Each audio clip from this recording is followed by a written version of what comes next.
اللهم إني أسألك في الدنيا والآخرة. اللهم إني أسألك العفو والعافية والمعافاة الدائمة في ديني ودنياي وأهلي ومالي. اللهم استر عوراتي وآمن الروعاتي. اللهم احفظني من بين يدي ومن خلفي وعن يميني وعن شمالي ومن فوقي، وأعوذ بعظمتك أن أغتال من تحتي. اللهم أنت خلقتني وأنت تهديني وأنت تدعمني وأنت تسقيني وأنت تميتني وأنت تحييني وأنت على كل شيء قدير. أصبحنا على فطرة الإسلام وعلى كلمة الإخلاص وعلى دين نبينا محمد صلى الله عليه وسلم وعلى ملة أبينا إبراهيم حنيفا مسلما وما كان من المشركين. اللهم بك أصبحنا وبك أمسينا وبك نحيا وبك نموت وعليك نتوكل وإليك النشور. أصبحنا وأصبح الملك لله والحمد لله رب العالمين. اللهم إنا نسألك خير هذا اليوم، فتحه ونصره ونوره وبركته وهداه. اللهم إني أسألك خير هذا اليوم وخير ما فيه وخير ما قبله وخير ما بعده، وأعوذ بك من شر هذا اليوم وشر ما فيه وشر ما قبله وشر ما بعده. اللهم ما أصبح بي من نعمة أو بأحد من خلقك فمنك وحدك لا شريك لك، فلك الحمد ولك الشكر على ذلك. سبحان الله وبحمده سبحان الله العظيم عدد خلقه ورضاء نفسه وزنة عرشه ومدد كلماته. سبحان الله وبحمده سبحان الله العظيم عدد خلقه ورضاء نفسه وزنة عرشه ومدد كلماته. سبحان الله وبحمده سبحان الله العظيم عدد خلقه ورضاء نفسه وزنة عرشه ومداد كلماته. سبحان الله عدد ما خلق في السماء، سبحان الله عدد ما خلق في الأرض، سبحان الله عدد ما بين ذلك، سبحان الله عدد ما هو خالق. الحمد لله عدد ما خلق في السماء، الحمد لله عدد ما خلق في الأرض، الحمد لله عدد ما بين ذلك، الحمد لله عدد ما هو خالق. لا إله إلا الله عدد ما خلق في السماء، لا إله إلا الله عدد ما خلق في الأرض، لا إله إلا الله عدد ما بين ذلك، لا إله إلا الله عدد ما هو خالق. الله أكبر عدد ما خلق في السماء، الله أكبر عدد ما خلق في الأرض، الله أكبر عدد ما بين ذلك، الله أكبر عدد ما هو خالق. لا حول ولا قوة إلا بالله العلي العظيم عدد ما خلق في السماء، لا حول ولا قوة إلا بالله العلي العظيم عدد ما خلق في الأرض، لا حول ولا قوة إلا بالله العلي العظيم عدد ما بين ذلك، لا حول ولا قوة إلا بالله العلي العظيم عدد ما هو خالق. لا إله إلا الله وحده لا شريك له، له الملك وله الحمد يحيي ويميت وهو على كل شيء قدير عدد كل ذرة ألف مرة. لا إله إلا الله وحده لا شريك له، له الملك وله الحمد يحيي ويميت وهو على كل شيء قدير عدد كل ذرة ألف مرة. لا إله إلا الله وحده لا شريك له، له الملك وله الحمد يحيي ويميت وهو على كل شيء قدير عدد كل ذرة ألف مرة. بسم الله ما شاء الله لا يسوق الخير إلا الله. بسم الله ما شاء الله لا يصرف السوء إلا الله. بسم الله ما شاء الله ما كان من نعمة فمن الله. بسم الله ما شاء الله لا حول ولا قوة إلا بالله. بسم الله ما شاء الله لا يسوق الخير إلا الله. بسم الله ما شاء الله لا يصرف السوء إلا الله. بسم الله ما شاء الله ما كان من نعمة فمن الله. بسم الله ما شاء الله لا حول ولا قوة إلا بالله. بسم الله ما شاء الله لا يسوق الخير إلا الله. بسم الله ما شاء الله لا يصرف السوء إلا الله. بسم الله ما شاء الله ما كان من نعمة فمن الله. بسم الله ما شاء الله لا حول ولا قوة إلا بالله. بسم الله ما شاء الله لا يسوق الخير إلا الله. بسم الله ما شاء الله لا يصرف السوء إلا الله. بسم الله ما شاء الله ما كان من نعمة فمن الله. بسم الله ما شاء الله لا حول ولا قوة إلا بالله العلي العظيم. Alhamdulillah. Bismillahirrahmanirrahim. Qala musannif rahimahullahu ta'ala wa qala al-muallif rahimahullahu ta'ala wa nafa'ana bihi wa bi'ulumihi fid dharaini amin. Subhanaka la ilma lana illa ma 'allamtana innaka antal alimul hakim.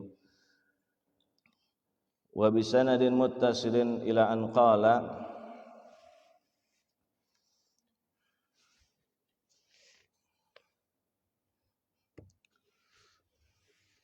yang bawa buku terjemahan halaman berapa itu Ustaz? 263 ya. 263 ya. 263. Masih bab mengenai ahaqun nasi bil imamah. Orang yang paling berhak menjadi imam. Minggu lalu kita telah menjelaskan ya bagaimana step-step atau tahap-tahap menjadi imam. Ya, makanya kalau ada misalkan begini, ya, apa sih namanya itu browsing apa? Apa itu kalau ini share itu ya? Ya kalau kita share di WA itu di grup, dibutuhkan imam masjid kan begitu. Ya, pertama syaratnya itu dulu tuh. Ya, syarat dasar, habis itu syarat apa? Keilmuan. Keilmuan berjamaah, keilmuan sholat, keilmuan tentang istikhlaf. Baru setelah itu uji kelayakan. Ya, 11 kriteria. Ya, ini ngulang aja sedikit. Ya, 11 kriteria setelah udah habis selesai dia Islam sudah, akil balik sudah, akal sehat sudah ya. Jadi jangan sampai nanti dia hafal 30 juz, nggak taunya gila. Ada begitu tuh. Nggak ada itu, ya. Nggak taunya pas lagi hafal 30 juz, nggak taunya belum akil balik. Ya. Bahkan ada sebagian ulama khilaf mengatakan ya bahwa ammas sobi, adapun anak kecil yang belum akil balik itu dipertanyakan masalah keimaman di dalam sholat jamaah. Ya, jadi setelah itu baru keilmuan. Keilmuan apa? Tentang sholat. Ya kan?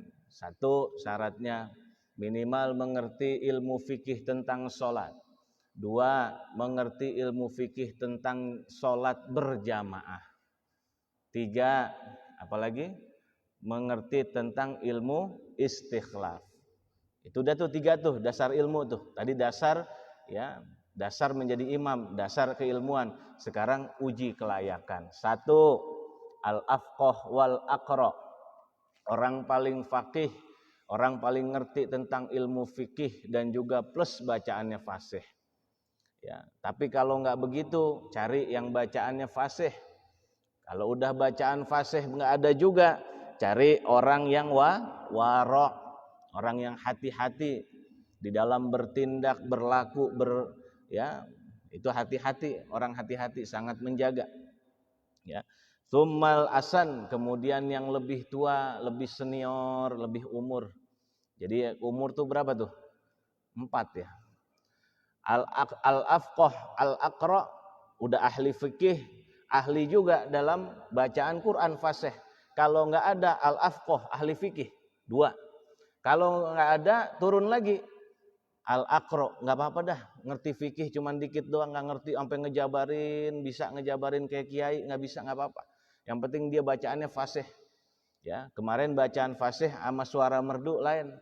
Ya, kalau sekarang kan suara merdu jadi paling depan, fasih nggak fasih urusan nanti.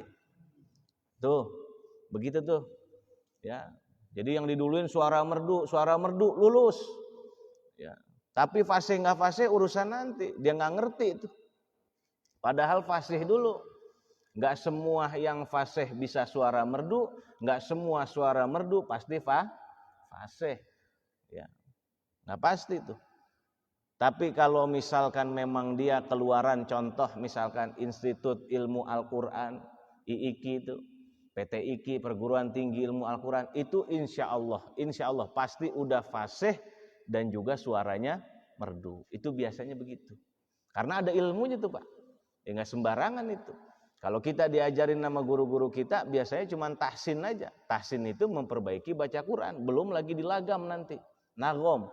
Nah, itu guru-guru kita tuh yang ngajar di sini. Ada semua. Nah, nagom itu nggak boleh sembarangan. Jadi harus ada irama-iramanya, macam-macamnya, ada banyak iramanya kan. Nggak main asal sembarang irama semua. Makanya ada orang irama main asal irama tuh, irama Jawa jadiin baca Quran. Ada nggak begitu tuh? Irama Sunda baca Quran. Irama apa lagi? Nah, lama dangdutan Roma nanti. Pakai irama Al-Quran. Kan jadi lucu begitu. Karena memang nggak ngerti ilmunya. Nah makanya yang namanya fasih belum tentu suara bagus. Yang penting fasih dulu. Itu cari dulu itu. Nanti suara bagus mah terakhir. Ya. Fasih dulu, abis itu baru senior. Umur. Dilihat umur. Yang kelima tuh umur tuh ya. Yang keenam apa? Yang keenam adalah an-nasib, nasab. Keturunan. Punya keturunan apa enggak? Keturunan yang baik apa enggak? Ini keturunan orang soleh apa enggak? Itu keturunan. Ini bicara kalau dua-duanya sama-sama setara. Atau misalkan satu kandidatnya, tapi ternyata dia bukan kandidat yang paling atas. Kita turunin lagi nih. Ya, tarafnya kita turunin. Level kita turunin, enggak apa-apa. Kan levelnya semua DKM pengennya dapat yang istimewa. Udah mah dia dasarnya ada, dasar syarat imam, dasar keilmuannya 3 ya, memahami, ditambah plus ternyata dia ahli fikih dan juga dia fasih, suaranya merdu, mukanya ganteng. Waduh. Orangnya misalkan muda, nasabnya bagus, keturunannya orang soleh. Fulan bin Kiai Haji Fulan bin Kiai Haji Fulan. Wah, terus tuh. Ya, ditambah lagi selain nasab apa lagi tuh? Hasanul Zikri, yaitu lebih familiar, dikenal oleh jamaah, dikenal oleh masyarakat, oleh sekitar, lebih gampang dikenal, orangnya udah maklum dikenal. Kan tiba-tiba kalau kita jadi imam nih Pak, orang nggak kenal, main asal nyelonong aja, kesel nggak makmum tuh? Ya mohon maaf ini, ya kan kadang ada yang begitu, kesel, siapa dia nih main asal nyelonong aja. Walaupun dia orang berilmu, tapi nggak dikenal sama jamaahnya, tiba-tiba main asal nyelonong. Nggak permisi, nggak apa, main asal nyelonong aja. Nah ini makanya penting. Kenapa harus dikenal? Karena memang nanti ada babnya. Ketika seorang imam, tuh saya ulang lagi tuh, ketika seorang imam maju, makmumnya setengahnya itu kurang suka, maka makruh dia jadi imam. Apalagi kalau seluruh makmumnya nggak suka. Ya, saya nggak suka sama dia, kenapa? Habis sholat ngimamin dia main gitar, misalkan ini. Nah itu kan jaga muruah ya. Jadi imam itu juga nggak sembarangan itu. Ya, jaga muruah, harga diri ya. Karena memang yang di belakangnya itu mengatasnamakan Islam. Ya, nggak sembarangan itu. Nah, makanya kemudian ketika udah kita dapat, oh, ahli fikih bukan, orang fasih bukan, orang dikatakan waro bukan, tapi ini lebih dikenal nih. Karena tiap hari kalau misalkan kerja bakti ikut mulu. Nah, ya kan.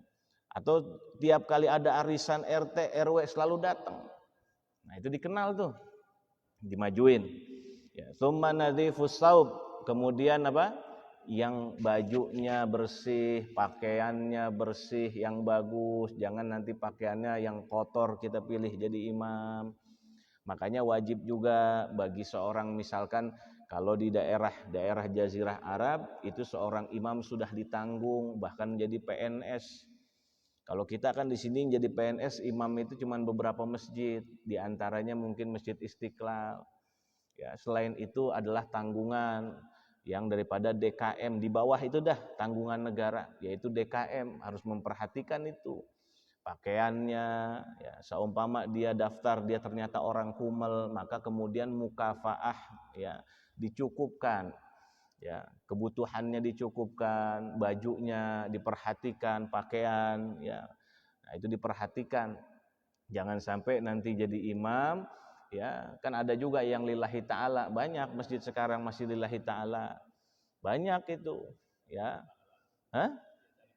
Cari pahala, tapi bukan berarti yang dibayar enggak pahala tuh, bukan tuh ya. Harus dipahami tuh, dibayar juga memang itu udah tanggungan.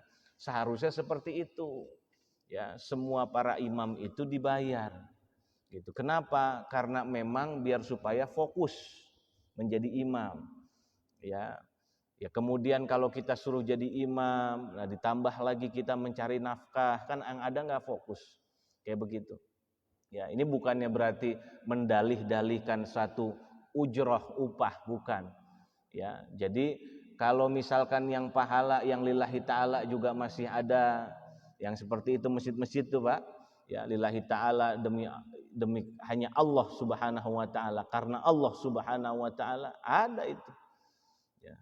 Cuman kalau kayak begitu kelihatan baju kusem, ya wajar kalau begitu ya, bajunya lusuh, wajar. Kenapa? Lillahi ta'ala ya, bukan jadi pertimbangan kalau gitu pakaiannya ya, kalau memang lillahi ta'ala ya. Kadang kan juga masjid begitu. Kalau masjid musolah nih Pak, lillahi ta'ala, dorong-dorongan. Ayo silakan maju, ayo silakan maju. Tapi kalau udah bicara ada upahnya, kadang-kadang main asal maju, siapa dia tuh? Main asal maju aja. Ya. Paham gak nih? Ya, jadi berebutan. Nah, bagus. Kalau emang ada begitu programnya, ditanggung pemerintah Pemprov. Ya, alhamdulillah. Bagus ya, seperti itu ya, karena memang kita tidak menafikan ya, namanya imam itu juga punya kebutuhan ya, punya kebutuhan keluarganya, dirinya ya, maka mukafaah ya harus dipenuhi ya, dipenuhi itu semua. Tsumma nadziful badan, badannya yang bersih ya. Ya gimana mau badan bersih kalau saumpama enggak ya itu dia, makanya kan badan bersih. Tsumma thayyibus sun'ah, kemudian pekerjaannya yang bagus, profesinya yang bagus. Tsumma hasanus saut, hampir mau ke-9 nih baru disebutin, kemudian suara yang bagus, yang merdu ya, suara yang bagus, yang merdu. Tsumma hasanus surah, kemudian yang tampan, yang bagus fisiknya ya, yang bagus rupanya. Fa inistawau, kalau sama semua, berarti kalau sama semua nih ada 2 atau 3 bahkan lebih kandidatnya sama Pak levelnya, ukri'a, diundi ya, diundi, dikocok bainahum, di antara mereka. Imamatul adli, imam yang adil, aula minal fasik, lebih didahulukan daripada imam yang fasik. Wa in kanal fasiku aqra wa afqah, walaupun fasiknya itu, orang fasik tadi itu fasih bacanya, ahli fikih. Kenapa demikian? Imam adil itu gimana sih? Imam adil itu imam yang amanah. Nih, pegang. Kalau di buku tulisannya imam adil, kita bingung adil itu gimana? Adil itu apa bagi setengah, 50-50 itu adil? Bukan. Adil itu maksud di sini adalah yang amanah, yang bisa dipercaya. Ya, yang disebut dengan adil, orang yang bisa dipercaya. Biasanya misalkan orang kalau curhat sama dia, karena dengan kepada dia, orang curhat sama dia nggak akan bocor kemana-mana. Ya, misalkan, nah itu kan orang bisa dipercaya. Ya, amanah. Orang misalkan nitip barang, saya nitip barang, ternyata ketika dikembalikan sama, ya itu yang amanah. Nah terus maka imam amanah ini yang adil ini itu li'annaha aqrab lil qabul, karena bisa lebih diharapkan ibadahnya diterima oleh Allah Subhanahu wa taala. Kalau imam kita orang yang amanah, yang adil, yang dapat dipercaya, itu harapan sholat kita diterima lebih dekat. Imamatul balik. Kemudian di bawahnya ada lagi tuh. Imamatul balik, seorang imam yang sudah balik, akil balik, aula minas sobi, lebih diutamakan ketimbang daripada imam yang anak kecil. Wa in kana sobiyu, walaupun anak kecil tadi itu al afqah wal aqra, orangnya fasih dan juga dia ahli fikih. Kenapa? Alasannya lil khilaf fi imamatis sobi, karena ada sebagian ulama atau yang berpendapat ulama perihal tentang masalah imam yang anak kecil. Ya, ada yang berselisih, berbeda pendapat, lil khilaf. Nah, khilaf dengan ikhtilaf lain. Kalau dalam ilmu fikih nih, ya, khilaf, ikhtilaf. Ya, ada yang khilaf, beda pendapat, ikhtilaf. Tapi kalau buat kita sama aja. Kalau buat orang kita nih yang belum paham sama aja, padahal itu beda, ya, beda makna dan istilahnya. Nah, khilaf ada perbedaan pendapat ulama perihal atau mengenai tentang apa? Imam yang masih anak kecil. Ya, artinya apa? Ada sebagian ulama yang mengatakan bahwa malah tidak sah. Ya, sobi ini berarti di bawah akil balik. Ingat nih ya, anak kecil itu yang dimaksud dengan anak kecil adalah anak yang di bawah akil balik. Umur 8 tahun, 7 tahun, ya. Kenapa? Ya makanya. Jadi kan artinya di YouTube itu nggak semuanya benar, ya, nggak semuanya benar. Tapi bukan berarti gini loh. Tadi kan dikatakan imamatul baligh, ya. Sebenarnya kalau ada yang lebih, dia itu adalah balik, udah akil balik atau lebih tua daripada anak kecil tadi, itu lebih afdol, ya, lebih afdol. Kecuali kalau anak kecil jamaahnya anak kecil, ya kan gitu. Kalau anak kecil imamnya nih jamaahnya anak kecil. Nah, itu nggak apa-apa. Ya, misalkan ini anak kecil, belakangnya anak kecil semua nih. Ya, anak-anak semua belakangnya. Tapi ternyata di antara anak-anak ini dia yang paling nonjol. Kenapa? Bacaannya fasih gitu. Nah, maka didahulukan. Tapi kalau ada yang balik itu lebih didahulukan. Kenapa lil khilaf? Karena ada pendapat ulama yang berbeda dengan itu, yaitu adalah bahwa anak kecil tidak sah menjadi imam.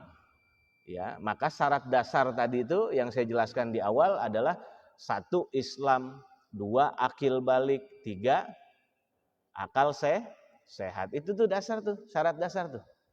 Syarat. Nah, itu makanya perbedaan pendapat di sini, perbedaan pendapat ulama. Nah, jadi berarti kalau begitu, kalau sobi bagaimana di bawah akil balik? Nah, berarti namanya syarat, ada yang mengatakan tidak sah. Daripada kita berdebat, berhelat dan segalanya, mendingan kita keluar dari perdebatan, kita keluar dari khilaf, ya. Maka kita ambil aja kalau seumpama ada di antara jamaah 5 orang, ini yang anak kecil bacaannya lebih fasih ketimbang kita, tapi kita sudah balik, dahulukanlah kita. Gitu ya. Kemudian yang ketiga, imamatul hur aula min imamatil abd. yaitu imam seorang yang merdeka lebih utama ketimbang daripada imam yang budak. Wal muqim, begitu juga imam seorang yang mukim itu lebih utama daripada imam yang musafir. Ya, musafir. Walaupun yang musafir ini lebih alim. Ya, misalkan kita lagi musafir, ya. Nah, ini lagi musafir ke daerah Bandung. Nah, ternyata di sana tuan rumah ahli fikih juga, fasih juga, tapi sebenarnya kita masih lebih aliman, ya, lebih ahli fikih lagi. Cuman karena dia mukim, kita musafir, sebagai ya musafir, maka didahulukanlah yang mukim, lebih utama yang mukim. Wal halal min waladiz zina, begitu juga status halal seseorang anak yang daripada anak zina ketimbang anak yang sah, maka didahulukan lebih ke anak yang sah dalam pernikahan. Nah, terus bawahnya lagi yastawil abdul faqih wal hurru ghairu faqih wal a'ma wal basir. Tapi kalau masalah fisik, buta melihat, pincang nggak pincang, itu sama aja.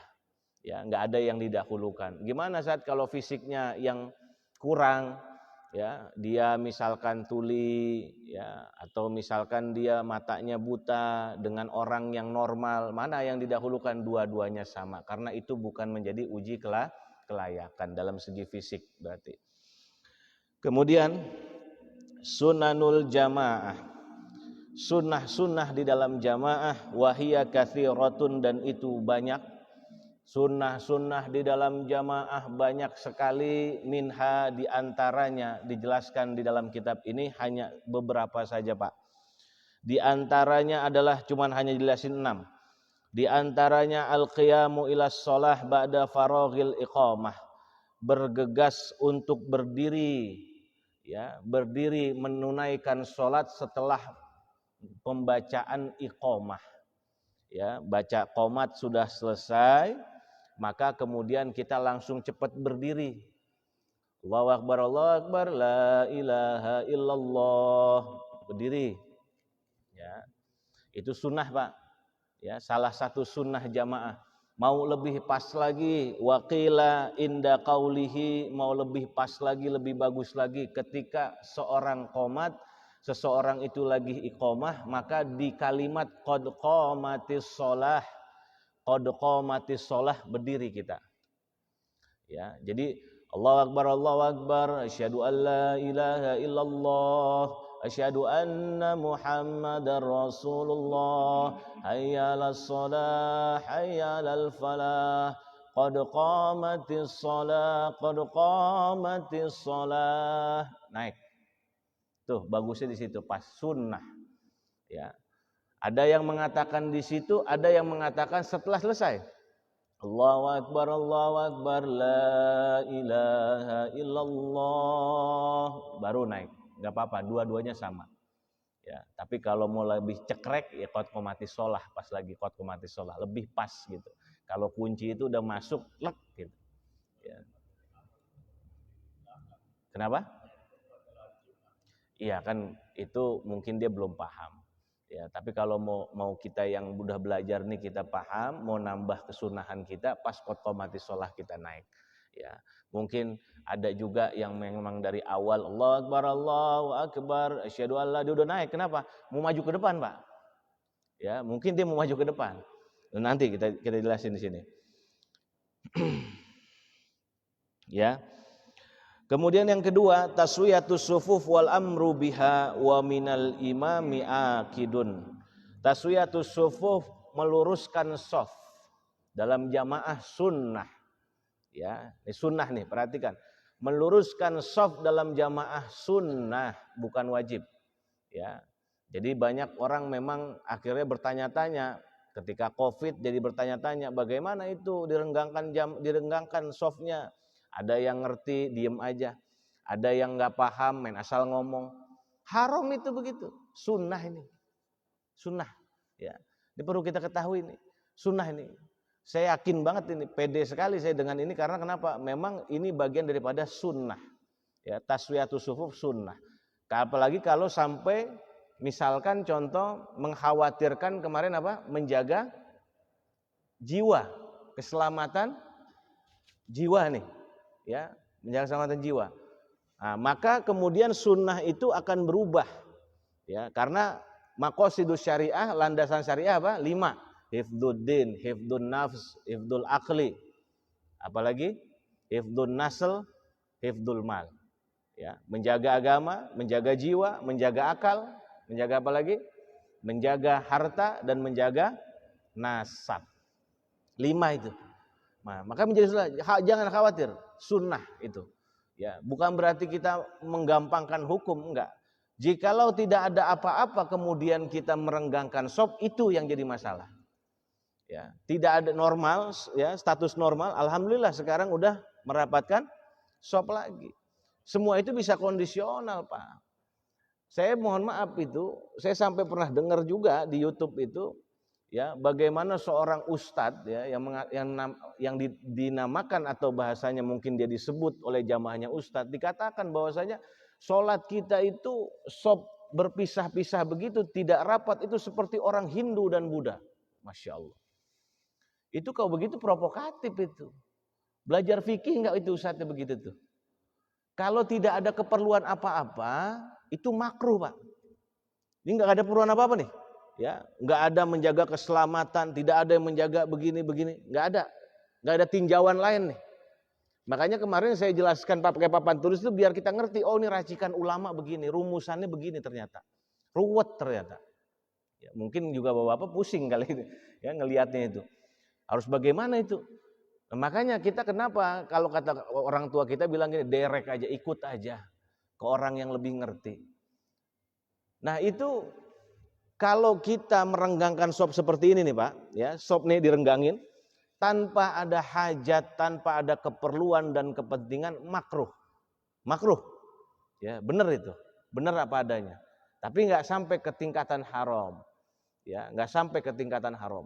Tapi kalau ada kepentingan, tinjauan yang lain, keperluan yang lain, ya, maka itu tidak makruh. Ya, harus diingat itu. Nah, saya juga bingung itu. Ya, ada ustadz yang mengatakan sampai seperti itu. Ya, makanya kalau belajar fikih maka lebih sering belajar, kita lebih dalam belajar, maka kita akan lebih ngerti. Oh, begini, oh begini. Buktinya kan sekarang kita rapat lagi, sudah rapat lagi, nggak ada masalah. Ya. Ya, ikutin aja. Kalau misalkan rapat lagi. Mau dikatakan misalkan kita ngikutin kayak orang Hindu dan Buddha dan yang lain-lain, loh jangan samakan begitu. Ya itu kan kalau begitu provokatif namanya. Ya kan? Jadi kalau memang bicara hukum saja. Ya, nanti bicara fadilah keutamaan. Keutamaan orang yang shopnya renggang ketimbang sama keutamaan orang shopnya yang rapat, maka otomatis lebih kalah, pasti itu. Lebih utama orang yang shopnya rapat.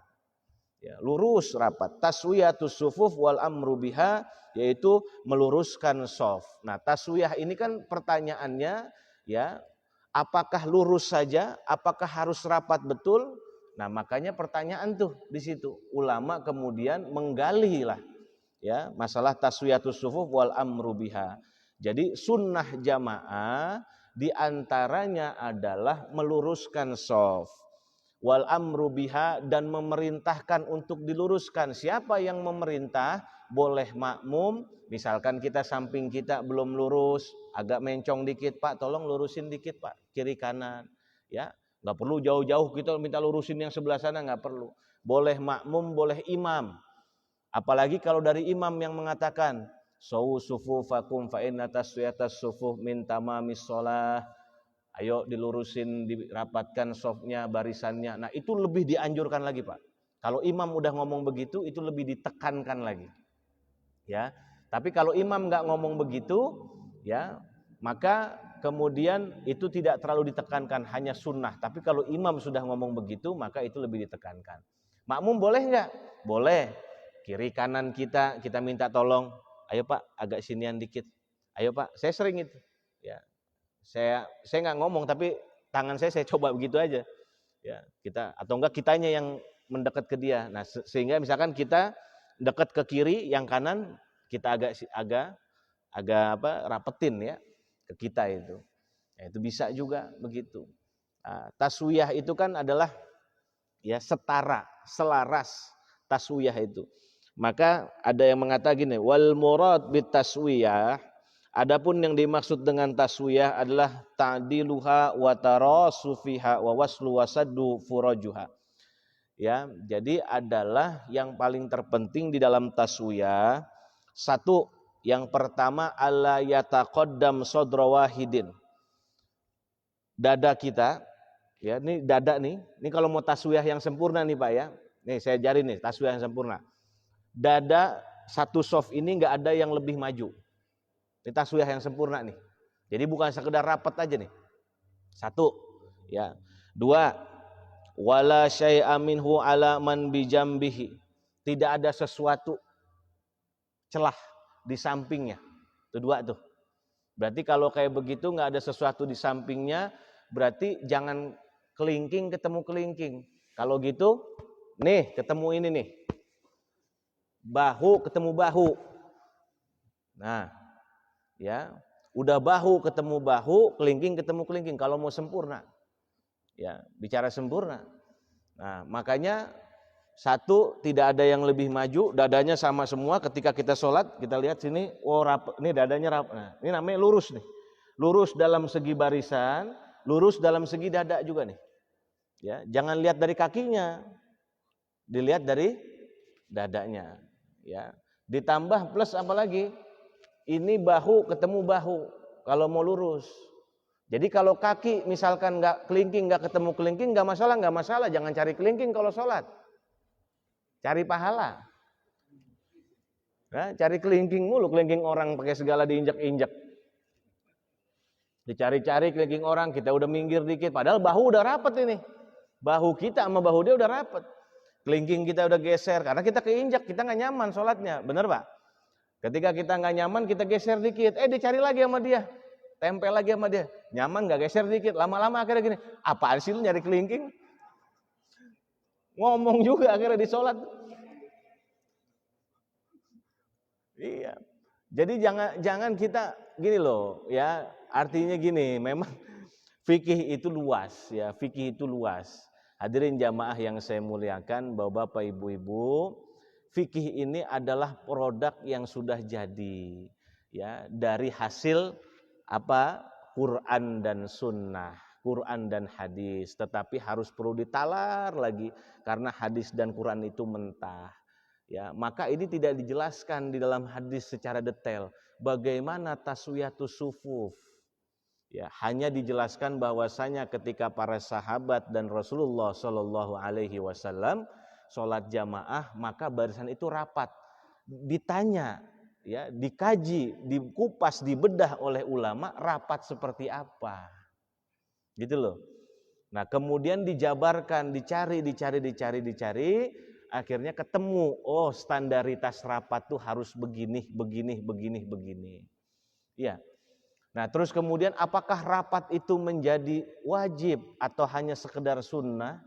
Digali lagi oleh ulama, oh ternyata taswiyatus sufuf itu sunnah.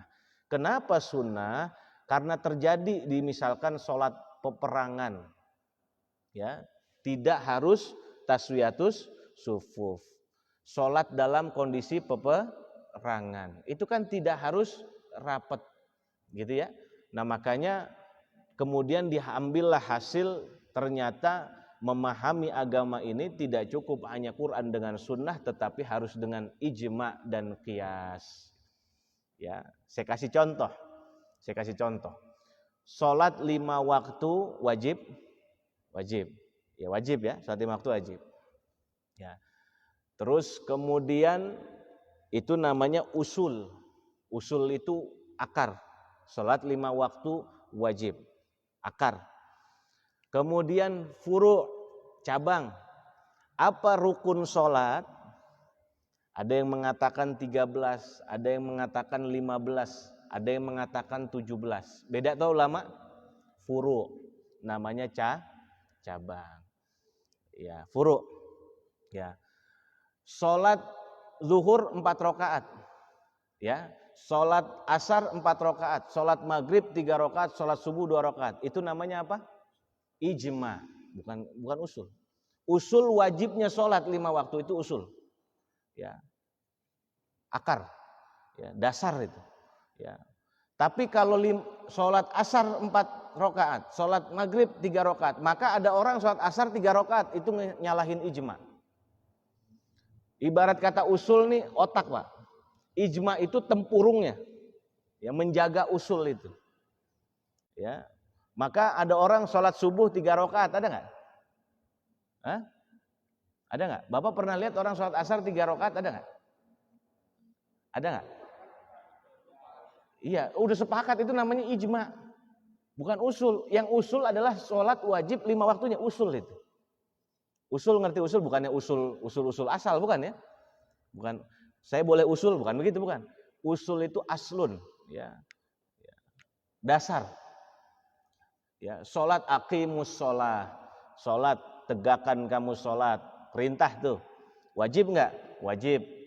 Kalau kayak begitu sholat kita berapa sehari? 5 waktu. Tertera di hadis. Di Quran ada? Enggak ada di Quran. Di Quran hanya innas sholata kanat alal mu'minina kitabam mauquta. Sesungguhnya sholat itu terhadap orang mukmin telah ditentukan waktu-waktunya. Tapi enggak disebutin asar, maghrib, isya, enggak disebutin. Ayo cari di Quran. Ada disebutin? Enggak ada. Palingan yang disebutin hafizu 'alas sholawati was sholatil wusta wal asr. Wal asr bukan sholat asar itu, demi waktu. Misalkan aqimus sholata subhi wal dhuhri. Ada enggak gitu di Quran? Enggak ada. Adanya di hadis. Furidat alaina khamsu sholawat. Telah diwajibkan kepada kami 5 sholat. Hadis tuh. Al-dhuhur wal asr wal maghrib wal isya was subuh. Ya, subuh hadis. Berarti usul udah itu. Ya, akar itu. Nah, sholat subuh yang 2 rakaat, sholat asar 4 rakaat, sholat duhur 4 rakaat, itu ijma. Jadi kalau ada orang sholat asar 3 rakaat itu menyalahi ijma. Ijma itu apa? Kesepakatan ulama. Dan ada loh yang begitu, jangan kaget, ada yang begitu. Di belahan dunia mana saya pernah nyari info itu, ada yang sholat asarnya itu cuman hanya 3 rakaat.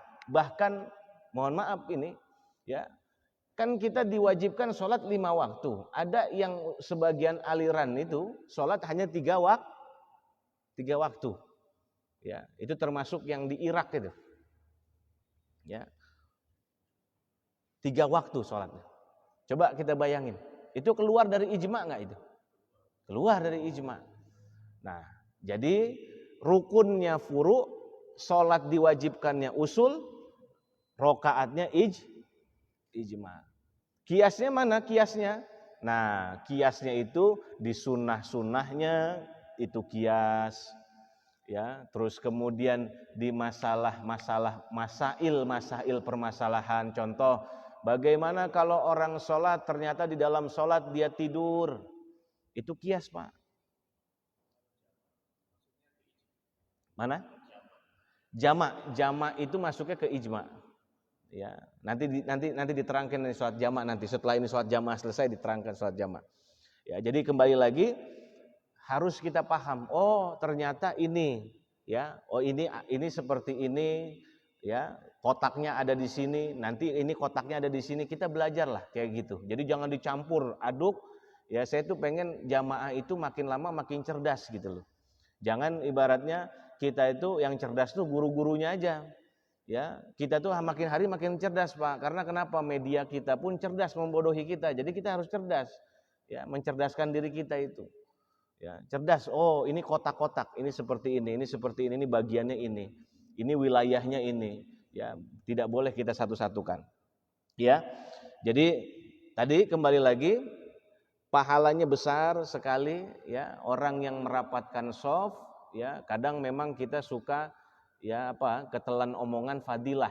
Jadi misalkan fadilah pahalanya besar. Kalau jamaah itu shafnya rapat, iya betul. Luar biasa besarnya. Jikalau kondisi normal dan semuanya tidak ada yang darurat dan keadaan pun mendukung, kondusif, ya. Itu silakan. Pahala sangat besar sekali dan dikatakan bahwa taswiyatus sufuf itu ya mendapatkan pahala yang luar biasa. Nah, kemudian yang ketiga, al-mubadarah ila shaffil awal, bersegera untuk sampai di shaf yang pertama. Itu sunnah jamaah. Shaf pertama kita pengen dapetin, itu bagus. Ya, tapi kalau kita seumpama nggak sampai sempet untuk duduk di shaf pertama karena kita telat, kemudian harus kita berhelat sama samping, ya, sampai berebutan begitu, menyakiti orang lain, itu makruh, nggak boleh ya, gitu. Kalau memang softnya masih ada tempat buat kita, silakan. Tapi kalau sampai kitanya narik orang, ya nggak boleh itu, ya makruh itu, ya. Sampai apalagi sampai bikin orang celaka, haram itu, Pak Mayor Agus, haram itu. Ya. Orang udah mau maju ke depan, udah seneng banget, wah saya di sop awal, ternyata di belakang ditarik sama Mayor Agus. Taruh lu saya di depan, oh iya udah. Ya. Masjid lain sama di lapangan, di masjid siapa duluan yang nyampe maka dia di depan. Ya, walaupun dia pangkatnya kopral, walaupun bukan pangkatnya yang di atas perwira, tapi kalau dia nyampe duluan, dialah yang di depan. Nah itu masjid tuh. Ya, yang keempat, jahrul imam, seorang imam mengeraskan suaranya itu sunnah dalam jamaah. Dalam perihal apa? Bitasmi, ketika sami Allahu liman hamidah. Ada jamaah, mohon maaf, ketika ditepok, kita lagi mau jamaah sama orang, ditepok, orang itu nggak ngerasin suara, berarti masalah nggak? Tidak, karena sunnah. Ya, bitasmi sami Allahu liman hamidah, salah satu di antara kesunahan jamaah mengucapkan si imam tadi dengan suara yang keras, sami Allahu liman hamidah. Terus takbir, Allahu akbar. Kemudian intiqalat, takbir-takbir yang berpindahan dari mulai sujud ke ruku, dari mulai ruku ke sujud, sujud ke duduk, duduk ke sujud lagi, dari sujud naik ke atas, kan itu namanya takbir intiqalat. Takbir perubahan gerakan, itu namanya takbir intiqalat. Wassalam, begitu juga dengan mengucapkan salam. Berarti sunnah imam itu mengucapkan gitu, sunnah. Ya, sunnahnya lebih dikeraskan lagi. Tapi kadang kita nemuin Pak kasus, mohon maaf, saya juga pernah. Kita mau sholat jamaah, kita tepok nih. Dia jadi imam, kita jadi makmum. Entah dia juga nggak pede jadi imam, ya, atau entah dia juga nggak ngerti, takut khawatir dia jadi imam, atau dia nggak ngerti itu masalah hukum ketika di tengah-tengah main asal ditepok jadi imam. Makanya dia nggak ngerasin suaranya. Pernah begitu Pak? Ya kan? Dia nggak ngerasin suaranya. Itu bagaimana Ustaz hukumnya? Nggak masalah. Ya.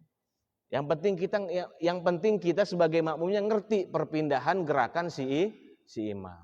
Walaupun dia nggak keras-keras banget, tapi minimal dia kedengeran suaranya. Allahu Akbar, sami Allahu liman hamidah. Nggak keras-keras banget. Nah, jadi kita bisa ikutin yang penting perubahannya. Jangan sampai kita ketinggalan daripada gerakan imam tadi. Yang kelima, muwafaqatul masbuk al imam fi al-qadhar wajibah, yaitu ketika kita jadi masbuk, ya, maka kita ikutin dikiran yang memang seharusnya bukan dikiran kita Pak. Ya, bagaimana penjelasannya? Contoh, ini imam sholat subuh 2 rakaat. Ketika imam sudah tahiyat akhir, kita baru datang. Berarti kita Allahu Akbar langsung duduk tahiyat akhir. Ketika kita duduk, maka kan itu sebenarnya bukan posisi kita. Dan bacaannya pun bukan bacaan asli kita. Paham ya? Kita jadi masbuk ini. Imam bacaan aslinya karena dia memang posisinya sedang tahiyat. Tapi kita hanya cuman ingin biar supaya ikut jamaah, maka kita duduk tahiyat. Kemudian pertanyaannya, kalau kita baca at-tahiyatul mubarakatus sholawatut, wajib nggak makmum baca ini? Nggak wajib. Sunnah. Ingat deh. Sunnah. Si masbuk sunnah membaca yang bareng, yang bersamaan dengan imam. Ya, sunnah. Contoh lagi. Jangan tahiyat, apa ya?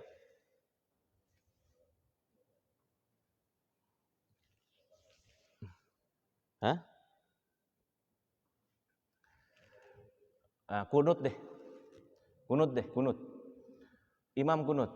Allahumma hdina fi man hadait wa afina fiman afait. Datang kita. Cuk. Allahu akbar. Ikut nggak kunut? Ikut. Ya. Pertanyaannya nih, ini kunut kita yang benar apa bukan nih? Maksudnya kunut kita yang sesungguhnya apa bukan? Apa kita cuma karena ngikutin imam aja? Karena ngikutin imam aja kan? Nah, berarti kunut yang kita baca ini berarti bukan bacaan yang sesungguhnya yang seharusnya kita baca. Kita cuma hanya menghargai ngikutin imam. Nah, ketika kunut ini, kan orang suka bertanya-tanya. Kadang ada yang tanya ke saya, Ustaz kalau kayak gitu diem aja atau kita baca? Kalau baca, apakah boleh? Nah, gampang ngekelirinnya apa? Si masbuk yang dia ikut, namanya masbuk Pak, berarti dia telat ya. Si masbuk yang ikut gerakan terakhir imam, maka sunnah dia membaca dzikiran tersebut. Paham? Ya. Kalau nggak baca, nggak apa-apa. Kalau baca, dapat pahala. Kan gitu. Sunnah itu ma yuthabu ala fi'lihi walam yu'aqabu ala tarkihi. Sesuatu yang sunnah adalah dilakukan akan mendapatkan pahala, ditinggalkan tidak mendapatkan dosa. Cuman sayang. Jadi kalau kita ketinggalan begitu, langsung aja kita ikutin. Dia lagi Allahumma hdina fiman hadait. Kita langsung Allahu akbar, Allahumma hdina fiman hadait wa afina, ikutin ya. Atau lagi tahiyat juga sama. Tahiyat awal salat maghrib ya, dia udah tahiyat terakhir, kita baru mau ikut. Nah, itu ikutin ya. Jadi ikutin dzikiran yang memang seharusnya bukan tempat atau di waktu dzikiran kita. Yang keenam, ayal tafital imamu ilal ma'mumin min jihati yaminih. Setelah salam, sunnah di antara sunnah berjamaah adalah setelah salam hendaklah si imam tersebut yaltafit, menengok ke arah makmum. Tapi nengoknya bukan nengok berbalik. Posisi makmum ada di kanan, ya. Ya, posisi makmum ada di kanan. Pertanyaan di sini, ya. Kapan berbaliknya? Ya. Apakah sesegera mungkin ketika assalamualaikum terus kemudian kita balik baru kita ngucapin la ilaha illallah wahdahu la syarikalah lahul mulku wa lahul hamdu yuhyi baru dzikiran? Atau biasanya kalau orang kita itu adalah setelah Allahumma antas salam wa minkas salam wa ilaika ya'udus salam fahayyina rabbana bis salam wa adkhilnal jannata daras salam tabarakta rabbana wa ta'alaita ya dzal jalali wal ikram, baru dia balik. Ayo, kira-kira mana nih yang afdol? Kira-kira mana? Dua-duanya benar ya, jadi jangan disalah-salahin. Dua-duanya benar. Habis salam mau langsung balik, berarti kalau posisi kanan, makmum ada di posisi kanan, mohon maaf nih ya, berarti begini duduknya ya, begini. Makmum ada di kanan kita ya, makmum ada di kanan kita. Sunnahnya begini ya. Jadi misalkan imam di sini ya, saya imam nih, bapak di sini makmum, maka kita ngadepnya begini ya, kanan, bahu kanan kita ada di makmum ya. Oh, yang paling benar adalah setelah salam langsung balik badan, langsung makmum ada di kanan kita. Oh, enggak gitu juga. Karena ada hadis Nabi yang lain yang mengatakan bahwasanya ya, janganlah kita berpindah posisi ketika kita mengucapkan dzikir la ilaha illallah wahdahu la syarikalah lahul mulku wa lahul hamdu yuhyi wa yumitu wa huwa ala. Jadi kita masih posisi tahiyat akhir, Pak. Ya, masih begitu. Masih gimana? Masih gini. Ya, masih tawarruk. Ya, kita masih tahiyat akhir begini. Sampai Allahumma antas salam wa minkas salam wa ilaika ya'udus salam. Karena itu ada hadisnya juga. Makanya kadang orang kalau yang belajar ke Syekh Google ya, Syekh YouTube, ujung-ujungnya begitu jadinya. Ya. Dapat hadis satu mengatakan bahwasanya sunnah itulah yang dilakukan oleh baginda kita Nabi Muhammad SAW. Oh, dengan ngelihat hadis lain, hadis masih banyak, ribuan, ratusan ribu hadis itu. Ya. Nah, ketika hadis ini kan begitu ya. Ketika ada hadis yang mengatakan bahwasanya abis salam yang dilakukan oleh Nabi adalah berbalik badan, Terus kemudian ada datang lagi hadis nih, ya, ada hadis yang lain yang mengatakan bahwasanya Nabi tidak berbalik badan semua, cuman hanya setengah, sebagian, yaitu posisi pundak kanan ada di makmum. Ada lagi hadis lain itu, ya, wahwasanin ala rijlaihi, membaca tadi itu dikiran tadi dan kita posisi masih tawarruk, kaki kita itu masih sama posisinya seperti tasyahud. Nah, ada tuh ketika begini bagaimana nih? Nah, kalau kelompok mereka kan ngomong, oh kalau gitu cari yang paling sahih. Di mana yang paling sahih? Iya, kalau paling sahih di antara tiga ini. Kalau tiga-tiganya sahih? Ayo. Ya, saya mau kasih gambaran nih ke Bapak-bapak. Ini ada 3 hadis nih Pak ya. Hadis ini seakan-akan kayak bertolak belakang, kayak bertentangan. Satu, ada yang mengatakan bahwa hadis fi'liyah, hadis perbuatan Nabi SAW, bahwasanya Nabi ketika salam langsung berbalik badan. Begini balik badannya langsung. Jadi jamaah begini nih, begini. Ya. Ada lagi hadis ya yang mengatakan tadi sebagaimana yang dikatakan dalam kitab fikih ini, yaitu berbalik tidak seluruh badannya, cuman hanya pundak kanan mengarah ke jamaah, berarti Nabi ke arah sana.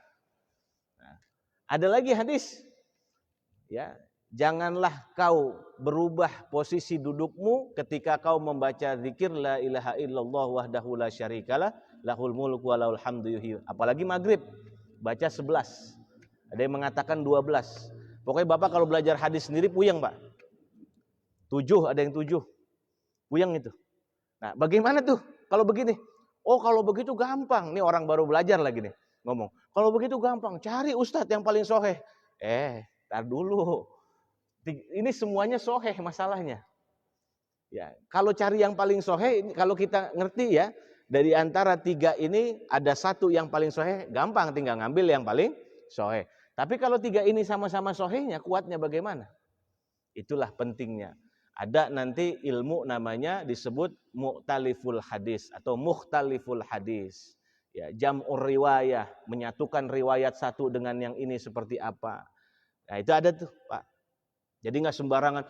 Ini kalau bertentangan dengan ini aja di sini buang. Ini bukan Sahih Bukhari, Sahih Muslim, nggak begitu caranya. Mohon maaf, makanya kalau yang belajar cuman 1 guru, 2 guru, akhirnya begitu ujung-ujungnya. Ini bukan hadis Sahih Bukhari sama Muslim, buang aja yang ini. Padahal yang ini juga kuat, sama setaranya dengan hadis Bukhari dan Muslim. Makanya ada hadis yang disebut dengan hadis mustakhraj, ada hadis mustadrak gitu. Nah, itu bingung kan? Bingung orang marinir diajarin begitu, bingung Ustaz. Saya biasa diajarin ini kaliber berapa, ya, tiba-tiba diajarin mustakhraj, mustadrak. Nah, bingung. Nah, jadi kalau ada hadis yang 3-tiganya ini sama-sama kuat sahihnya, maka tidak begitu Bapak Ibu caranya main asal dibuang, yang 2 dibuang, yang 1 diambil. Enggak begitu. Itu sudah salah metode, sudah salah cara memahami hadis. Dia salah memahami hadis, caranya sudah salah. Ya itu masih 1. Masih 1. Masih 1. Makanya caranya itu banyak. Ada yang 1, pertama adalah digabungkan riwayat itu. Maka yang dilakukan ulama apa? 1 nih ya, kalau kita mau gabungin nih, digabungkan itu jam'ur riwayah, tetap kita akan berbalik ke jamaah, tetapi berbaliknya adalah hanya sebelah kanan. Nah, ditambah dengan hadis tadi, ternyata berbalik kita jangan pas lagi habis salam langsung berbalik, tetapi sampai baca Allahumma antas salam wa min. Jadi berarti digabung, jam'ur riwayah itu apa? Digabung, dikolaborasi namanya. Nah, jadi dua-dua hadisnya dapat begitu ya. Termasuk diantaranya lagi ke-7, contoh nih ya. Ke-7 adalah amin kita berbarengan dengan imam. Sunnah tuh ya, sunnah jamaah. Ketika imam amin, usahakan amin kita sama atau berbarengan dengan aminnya imam. Ke-8, itu ke-6 tuh ya. 7 tadi, amin kita berbarengan dengan amin imam. Ke-8, bacaan wasu'alur rahmah inda ayatir rahmah yaitu ketika imam membaca ayatul rahmah, ayat kasih sayang, maka kita berbarengan dengan imam mengucapkan atau memohon kepada Allah rahmatnya. Contoh misalkan ya, ayatnya ayat apa itu? Alaihissallah, ya misalkan ayatnya ayat alaihissallahu bi ahkamil hakimin. Itu kan ada jawabannya. Apa itu jawabannya? Bala wa nadzalika minasyahidin. Berbarengan dengan imam tuh. Sunnah tuh. Ya. Al-Fatihah dimundurin. Itu juga sunnah. Berapa tuh? 9. 10. Ketika isti'adzah memohon perlindungan, imam mengucapkan ayat yang kategorinya adalah ayat adab, ya. Walahum adzabun alim, misalkan al-qari'ah mal qari'ah wa ma adraka mal qari'ah. Ini contoh kecil aja nih. Yauma yakunun nasu kal farashil mabthuth wa takunul jibalu kal ihnil manfush. Fa amma man thaqulat mawazinuhu fa huwa fi 'ishatir radiyah wa amma man khaffat mawazinuhu fa ummuhu hawiyah wa ma adraka ma hiya narun hamiyah. Apa bacaannya? Nas'alullahal afiyah. Ya. Saya memohon agar diselamatkan dari api yang bergejolak, narun hamiyah, api yang bernyala-nyala. Jadi jawabannya adalah nas'alullahal afiyah. Imam ngomong gitu atau imam mengucap seperti itu, kita bareng dengan imam ucapannya. Imam mengucap nas'alullahal afiyah, kita mengucap nas'alullahal afiyah. Udah 10 tuh ya. 11. Apalagi 11? Ketika imam mengucapkan lagi kunut, Allahumma dini fiman hadait wa afina fiman afait wa kita kan amin tuh ya. Imam amin amin. Nah, ketika imam berhenti, maka apa yang dibaca imam?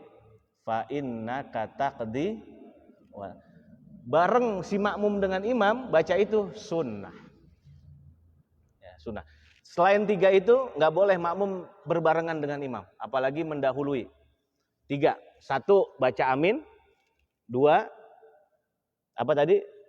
Ketika su'alur rahmah, ya, memohon rahmat dari Allah Subhanahu wa taala, mendengar ayat yang rahmat, atau isti'adzah memohon perlindungan dari Allah dari ayat-ayat yang ayat-ayat yang mengenai azab. Nah, yang ketiga terakhir ketika bacaan fa innaka taqdi wa la yuqda alaih. Jadi imam tuh terakhir apa tuh? Allahumma dina fiman hadait wa afina fiman wa tawallana fiman tawallait. Terus apa lagi? Hah? Apa? Wa barik lana fima atait wa qina bi rahmatika wasrif anna bi rahmatika syarra ma qadait. Sampai situ tuh. Kan kita amin tuh ya, amin. Imam berhenti, dia baca sir, ya, fa innaka taqdi. Barengin sama kita. Fa innaka taqdi wa la yuqda. Ketika kita bareng sunnah. Ya, 11 sudah tuh ya. Tambahin nama saya itu 11. Ya, cukup Pak ya. Itu sunnah-sunnah jamaah. Masih banyak lagi, kurang lebih ada 200 itu. Ya, 200. Ya. Makanya 200 di jamaah 200, sholat sendiri ada 1000. Ya, sholat sendiri ini kalau kita paham nih, kita ikutin semua sunnah-sunnahnya, sholat sendiri Pak, ini tanpa jamaah ini, itu 1000 kurang lebih, ya, sholat sendiri, per rokaat, per 1 rokaat. Jadi kalau kita sholat subuh berarti 2000 sunnah. Kalau tahu celah-celah sunnahnya mana, ya paling kita tahunya cuman hanya batas kita, ya paling-paling pol 20 lah, kita tahu 1 rokaat itu ya sunnahnya, ya. Nah, karena ketika kita nggak tahu bahwa itu bagian daripada sunnah, kita nggak lakuin berarti ketinggalan, kan gitu ya. Berarti tertinggal itu. Berarti nggak kita lakuin. Nah, sholat jamaah nih kurang lebih 200. Ya, 200 sunnah ya kalau kita mau bahas semua. Tapi kita bahas tadi cuman hanya 11. Ya. Jadi kesimpulannya sunnahnya apa tadi? 1. Segera berdiri ketika bacaan qad qamatis shalah. 2. Meluruskan shaf. Ingat, dari segi dada dan segi bahu, bukan dari segi kaki. 3. Mubadarah ila shafil awal. Segera kita ingin mendapatkan shaf pertama, sunnah itu. Ya. Keempat, imam membaca apa? Keras dalam segi tasmi, sami Allah, Allahu Akbar, semua takbir, semua yang sifatnya takbir dan terakhir salam. Yang kelima, si masbuk apa tadi? Membaca zikir yang seharusnya belum dia harus baca karena dia hanya masbuk ya. Ingat itu. Ketika imam tasyahud, dia ikut tasyahud. Nah, ketika dia tasyahud, maka dia ikut membaca. Nah, ini menjadi sunnah. Keenam, si imam berhadapan kepada makmum ketika setelah salam. Lebih bagus lagi ketika setelah mengucapkan doa Allahumma antas salam wa minkas salam. Ya, tapi sunnahnya apa? Kanan ini yang menghadap makmum, bukan seluruh badan kita menghadap makmum. Itu. Ketujuh, apa tadi? Amin berbarengan dengan imam. Kedelapan, permohonan rahmat ketika imam membaca ayat yang mengenai ayat rahmah. Kesembilan, memohon perlindungan ketika imam membaca ayat mengenai ayat adab. Kesepuluh, fa innaka taqdi wa la yuqdu alaik. Kesebelas, si makmum membaca Al-Fatihah ketika imam berhenti baca Al-Fatihah. Sunnah tuh. Ya. 11 sudah ya? 11. Cukup. 11. Ntar kalau 200 pusing. Ya, kurang lebih segitu, Pak. Ya, kurang lebih segitu. Makanya emang cukup ini 12 ini udah jadi sunnah-sunnah kita. Ya, para hadirin jamaah yang saya muliakan, mohon maaf pada pagi ini saya nggak bisa ini ya, saya agak cepat-cepat karena ada perlu juga. Jadi kita nggak buka tanya jawab ya. Nanti mungkin di minggu depan kita bisa buka tanya jawab. Mungkin ini saja ya dari saya. Mari kita sama-sama tutup kajian fikih pada Sabtu pagi hari ini. Mudah-mudahan Allah berikan kita ilmu yang bermanfaat, ilmu yang maslahat dunia wal akhirat, dan kita diberikan hidayah taufiknya untuk mengamalkan ilmu-ilmu yang telah kita dapat. Amin ya rabbal alamin. Al-Fatihah. A'udzubillahi minasyaitonirrajim. Bismillahirrahmanirrahim. Alhamdulillahirabbil alamin arrahmanir rahim maliki yaumiddin. Iyyaka na'budu wa iyyaka nasta'in. Shiratal mustaqim. Shiratal ladzina an'amta 'alaihim ghairil maghdubi 'alaihim waladdallin. Amin. Wa'fu anna ya karim wa'fu anna ya rahim. Irhamna birahmatika ya arhamar rahimin. Allahumma bihaqqil Fatihah wa bisirril Fatihah wa bikaramatil Fatihah wa bihaqqi man unzila fihi suratul Fatihah. Ya farijal ham ya kashifal gham ya man li'abdihi yaghfir wa yarham. Barik lana fi bukurina ya Allah, barik lana fi bukurina ya Allah, wanfa'na bima 'allamtana wa 'allimna ma yanfa'una warzuqna kamalal mutabati lahu zahiran wa batinan ya arhamar rahimin. Rabbi zidna ilma warzuqna fahma wa alikna bis salihin. Rabbana ya Allah atina fid dunya hasanah wa fil akhirati hasanatan wa qina adzabannar wa qina adzabannar wa qina adzabannar. Wa sallallahu ala sayidina Muhammad wa ala alihi washabbihi wasallam bi fadli subhana rabbika rabbil izzati amma yasifun wa salamun alal mursalin walhamdulillahi rabbil alamin. Kurang lebihnya mohon maaf. Allahul muwaffiq ila aqwamit thoriq. Assalamualaikum warahmatullahi wabarakatuh.